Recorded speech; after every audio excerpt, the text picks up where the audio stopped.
जैसा कि तुम लोगों ने हमने पहला पैराग्राफ में बताया था कि लेखक जो है दिल्ली से जो है हिमालय की यात्रा कर रहा था और रास्ते में उसने देखा कि जो है एक पहाड़ी क्षेत्र में जो है जो 120 फीट हिमालय की पट्टी फैली हुई थी, इस पर ब्रिटिश छावनी जो है टिकी हुई थी।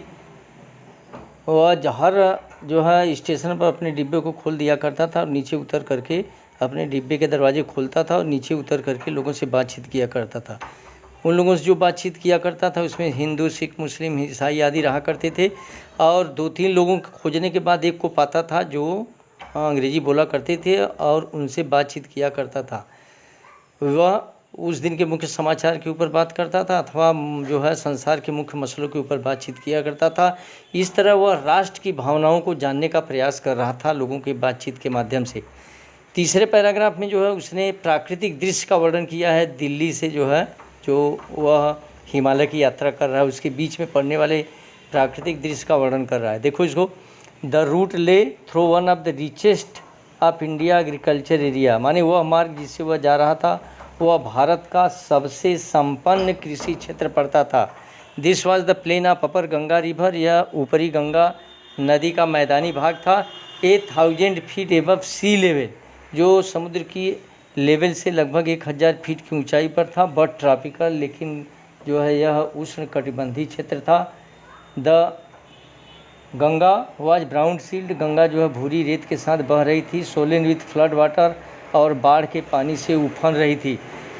It's overflow in 1000 of acres of rice, या लगभग 1000 एकड़ जो है चावल के क्षेत्र को डुबोए हुए बह रही थी। To the north were jungle, उत्तर की तरफ जंगल थे। Great expanses of grass higher than man's head, माने इतने जो है घास का इतना बड़ा क्षेत्र था और उसके जो है उसकी ऊंचाई जो है लगभग मनुष्य के सर के ऊपर भी हुआ करती थी, सर के ऊपर तक हुआ करती थी। एंड अनब्रोकन, और वह लगातार, अनब्रोकन माने बीच में टूटा, अर्थात लगातार वह क्षेत्र पड़ता था। Except for occasional clump of tree, इसके सिवा कि कहीं कहीं पेड़ों के समूह दिखाई पड़ते थे। द होम ऑफ टाइगर्स, ऐसे जो है जंगली क्षेत्र में चीता रहते थे, एलिफेंट हाथियाँ रहती थी, पाइथन अजगर रहते थे, एंड कोबरा और जहरीले नाग रहा करते थे। Everywhere hills, there was flat land running to the horizon, प्रत्येक जगह जहाँ उसकी दृष्टि जाती थी समतल भूमि दिखाई पड़ती जो क्षितिज तक फैली हुई थी। But dotted here and there by the sacred banyan tree, लेकिन यहाँ वहाँ कहीं कहीं जो है पवित्र बरगद के पेड़ के धब्बे की तरह दिखाई पड़ते थे। और रोज ऑफ पाकड़ ट्री, अथवा पाकड़ के पेड़ों की कतारें जो है दिखाई पड़ती थी। सेब लाइक इल्म, जो इल्म के पेड़ का आकार रूप धारण की हुई थी। And having thick twisted trunk, और उसके तने मोटे और टेढ़े मेढ़े हुआ करते थे। Hot humid air was moving from the south west, माने दक्षिण पश्चिम से जो है गर्म किंतु नम हवा चल रही थी।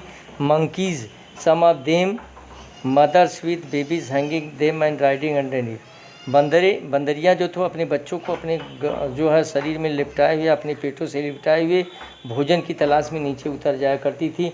Song of trees and station looking for food, जो भोजन की तलाश में स्टेशन पर उतर कर भोजन की तलाश किया करती थी। The villages we passed had walls made of mud mixed with water and cow dung, वह गांव जिससे हम लोग होकर गुजरते थे वह गाय और गोबर के बने हुए, गाय और गोबर को मिला, गाय के गोबर और मिट्टी को मिला करके बने हुए दीवार दिखाई पड़ते थे। देयर पिक्ड रूफ्स वेयर थाइज्ड, उनकी जो है नुकीली छतें छाई हुई थी। बंडल ऑफ ग्रास, जो घास से छाई हुई थी। Tight bamboo poles stage across the rafter, जो बाँस से बधी हुई थी और मुख्य रूप से बल्लियों से लगी हुई थी। That day the pumpkin vines grew over the were in bloom, उन दिनों जो कद्दू की पेड़ें थी वह इन दीवालों पर खिली हुई थी। Trailing sticks of yellow over the day, जो उस मैले दीवालों पर जो है लकीर खींचती हुई दिखाई पड़ती थी।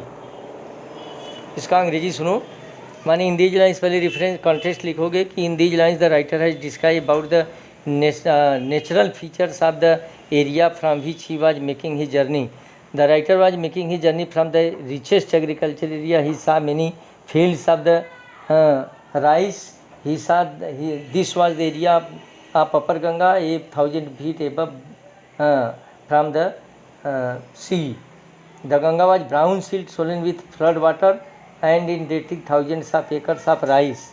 In the north, there were jungles, great expanses of grass, which were higher than the man's head, and they were continually sowed. There were home of tiger, elephants, cobra, etc.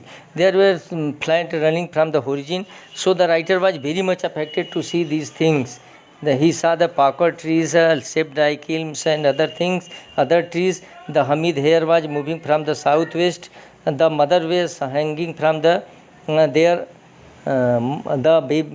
monkeys.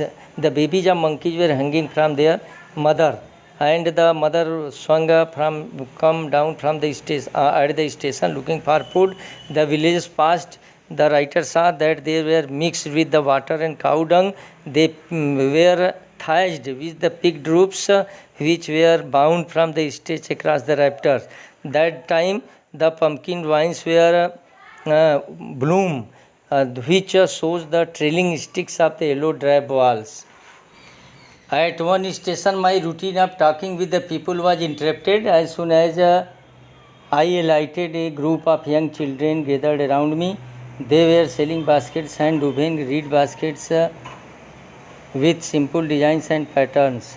They held the basket high, shouting their words I did not know, but conveying unmistakably their desire. यह paragraph important है यहाँ से, इसलिए इसको ध्यान दो. At one station my routine of talking with the people, माने एक स्टेशन पर लेखक कह रहा जब मैं उतरा तो मेरे लोगों से बात करने का सिलसिला वाज इंटरप्टेड, माने बाधित हो गया. As soon as I alighted, जो ही मैं नीचे उतरा, a group of young children gathered around me, बच्चों के एक समूह ने मुझे चारों तरफ से घेर लिया, अर्थात मेरे चारों तरफ इकट्ठा हो गए. दे वेयर सेलिंग बास्केट्स, वे टोकरियाँ बेच रहे थे. हैंड वुवेन, हाथ की बनी हुई टोकरियाँ. रीड बास्केट, नर्सल की टोकरियाँ भी. सिंपल डिज़ाइंस एंड पैटर्न, जो साधारण की डिज़ाइनों की थी और सुंदर डिज़ाइनों में बनी हुई थी. They held the basket high, वे टोकरियों को ऊपर उठाए हुए थे. शाउटिंग देयर वर्ड्स, अपने शब्दों को चिल्ला रहे थे, माने शाउटिंग देयर वेयर्स, माने अपने सामानों को लेकर चिल्ला रहे थे. आई डिड नॉट नो, चूँकि मैं हिंदी नहीं जानता था इसलिए नहीं समझ पाता था कि वे क्या बोल रहे हैं. But conveying mistakenly there Dzire, लेकिन बिना किसी रोक टोक के उनकी इच्छा बिल्कुल स्पष्ट हो रही थी कि वे टोकरियाँ बेचना चाहते थे. ये बहुत इंपॉर्टेंट पैराग्राफ है. As the writer already told that at every station पर he came down from his compartment and talk to the people who were there at the station. But the writer says that on one station my routine of talking was interrupted because when I wanted to talk the people and alighted from the compartment, a group of young children gathered around the writer and they did not let him to talk to the people. The children were selling baskets. There were so many kinds of baskets, hand woven reed baskets, which were of simple designs and patterns. The writer was already surrounded by them. They held the basket high, shouting their wares. The writer says that they were taking their baskets and they held their wares high because they wanted to sell them. The writer says that because they were speaking Hindi and other language, but I knew only English, so I could not understand what were they talking, but conveying unmistakably their desires that they wanted to sell their baskets and the other hand woven things.